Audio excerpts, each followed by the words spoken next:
Hi everyone, this is Ashima Chopra and welcome to my channel. Don't write for the eye, write for the ear.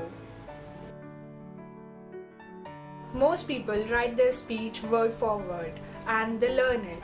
There is no harm in writing word for word, but if you learn it and speak it in the same way, you will surely lose your audience.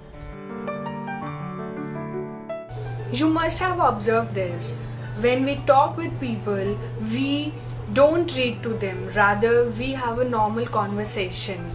Our sentences are shorter and we use pauses naturally between our thoughts. Our pitch, pace, and tone automatically varies. And you should think of delivering a speech and a presentation in the same way. So what you can do to write for your ears and not for your eyes? Firstly, whatever you write, read it aloud and eliminate all the filler words. When, like, really, actually, very, and that. Always read any text copy written to the ear. If it is natural to vocalize without any tongue twist at any point, then the copy is ready for listeners. Secondly, use contractions. For example, do not and I will work for eyes and don't and I'll work for ears.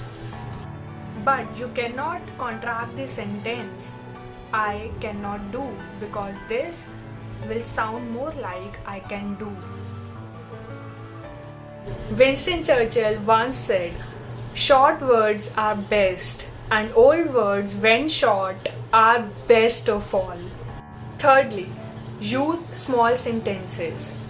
Most memorable lines from famous speeches are short. The last and important point is practice. When you have practiced, you know it really well. And try to turn your words into bullet points. So you can talk, walk, gesture, and sound like you are having a conversation on the stage. Thank you.